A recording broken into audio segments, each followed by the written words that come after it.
Hey guys, Crewman here, and in today's video, I am going to tell you the 5 biggest mistakes I've made since I started crypto mining. Now, I've seen a few of these videos from other great content creators already, and I'm actually going to link them down below because you should check them all out. They are all very, very informative. And the cool thing about videos like this is that every content creator can make them, and every single one is going to be different. It's not going to be one of those videos where you get the same tutorial from everybody. You're going to get different perspectives and different views from everybody. And I would recommend watching as many of these videos that you can so that you can avoid the same mistakes that a lot of us made. So a little bit about my journey. I started in December 2020, so a few months before everything blew up. At first, it was just a way to fuel my GPU and computer parts buying addiction and have them eventually pay for themselves. I have a Discord that was originally used for getting GPUs, and 1 or 2 people on my channel started mining, and they were just telling me that it was a way to make GPUs pay for themselves, and I was suddenly interested. I didn't really have a plan. I just kind of started buying GPUs and going from there. That said, I did have one thing going for me. I knew how to get GPUs at a non-scalped price, and I knew that I didn't want to overspend on non-mining hardware. I've always been of the mindset that if it doesn't hash, don't spend a lot of cash on it. The only premium things I bought were GPU risers.com risers, because risers were the one thing I didn't want to cheap out on, and they have wonderful customer service. And I also like to support crypto miners, and I think we should be helping our own instead of cannibalizing our own. So my mistakes were more on the software side and the logistics side. One final thing, the order of the mistakes as I list them are the things that cost me the most amount of money to the things that cost me the least amount of money. And as far as size of a mistake, this is obviously an opinion piece, so everything here is my opinion and not necessarily fact. So the first and the largest mistake that I made, and the one I regret the most, is that I didn't shop power.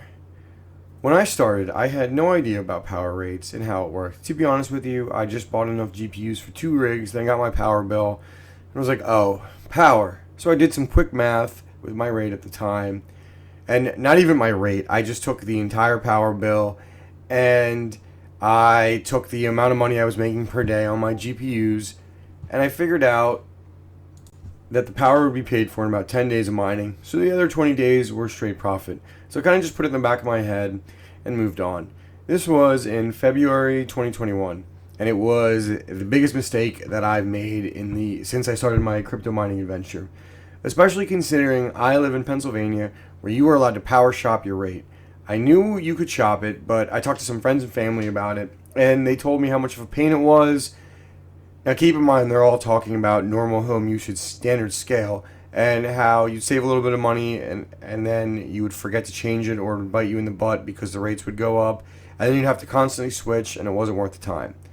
Had I shopped early, I could have saved thousands in power cost. I mean thousands. I could have locked in a low rate because I had low usage, and as I grew my farm, my power rate wouldn't have changed. The hobbyist miner did this. I could have ended up with about 7 to 9 cents in 2021. And credit to the hobbyist miner, who also lives in PA. He turned me on to the idea of shopping my rate, and he released an awesome video, which I'll link down below on it. And it aged very, very well. So fast forward to May of 2022, by the time I did it, I was able to drop my power rate by $500 per month. So I saved $2,000 in power cost. So just free profit, essentially, before the merge. And as some of you have seen, I was able to renew that rate, and now that power costs are more important than ever. It's been able to allow me to continue to be mining, especially when you consider that if you have 13 cents or higher, it seems to be the point where it's not worth mining anymore. Also, when I say I could have saved thousands, I would honestly guess, based on looking back on my power bills and just assuming I could have saved 30%, I could have probably saved between $10,000 and $15,000 US had I shot my power rate right away. As you guys know, I started mining without a plan, and I didn't really know much about power. It was just one of those things I paid the bill and I was done with. So I really, really regret not doing more of my research on the power costs and not taking advantage of the fact that you can shop your rate where I live. So my next mistake that I made was not dual and triple mining. So when I started, you basically pointed your rigs at ETH, picked your miner, whether it was Phoenix Miner or Team Red, if you were AMD or T-Rex, and you pointed it at ETH and you profited. You basically didn't have to do anything. And when you're doing that for however long you're doing it, when you're mining, you get kind of complacent and you really enjoy the passive aspect of mining, which is what a lot of people were selling you on, was just, it's passive income. You don't have to actually do anything. So you fire them off and you forget them.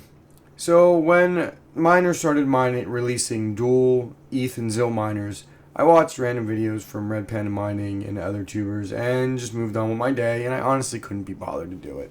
I was making almost $400 a day at the time. Who cares about ZIL? Well, couldn't be more wrong. That was very, very stupid. And as you all know, and as I scream from the high heavens, if you're not mining ZIL, you're leaving about 15 to 25% profit on the table. And when you consider how much people were making per day on ETH and how much ETH I actually mined and how much I was making per day, it makes me very, very sad. The moral of this point, and this is the one that I hope everybody takes away, if you could only take one thing away from this whole video, is mine ZIL. My third mistake was HNT mining, or helium mining. So I saw HNT mining pretty early on in 2021, right as it was starting to get really going. But it wasn't ETH-like profits, and I was focused on getting graphics cards, which was a full-time job at that point. And I really couldn't be bothered by it, which is the theme of all of my mistakes, is I couldn't be bothered or I was lazy. And then it exploded, and of course when it exploded, I saw the rack miners and those cheap $300-$400 HNT miners, and I just was like, all right, let's go, and I jumped on it. So even when it was at an all-time high, and I sourced about 2 miners for MSRP, I honestly should have just flipped them, made some easy cash, and moved on. Instead, I kept them, started mining helium. I didn't sell any of my helium when it was at like $50. So I spent a few $100s getting the perfect setup for my house, where I got the antenna right, and I got it high, and I got everything I wanted to do. Then I bought a $1,000 miner because I was like, you know what, why not? It'll make me money. And then I bought another $1,000 miner. Thankfully, I was able to sell that for cost. And then I bought another miner, one of those black miners. And that was towards the end when I probably shouldn't have did it. And I was like, nah, one more miner. I have one more location I can put it at. It won't hurt. So now I'm about $3,000 in on HNT mining when everything's said and done. And I kept it all, which is now worth about $300. And I'm making 15 to 30 cents a day on each of my miners right now. Now, ironically, that's about GPU profitability at basically no power. But who knows where it's going. Ever since it moved to Solana, it's a little weird. And then they have IoT tokens. I don't really feel good about it. At this point, they're really not worth anything, except the Raspberry Pis they're on. So I'm just going to keep them on, keep them mining, and see what happens. But the moral of this story is don't buy, random, HNT miners or any other weird project while it's at an all-time high just because you see it on the internet and you see people making a lot of money on it.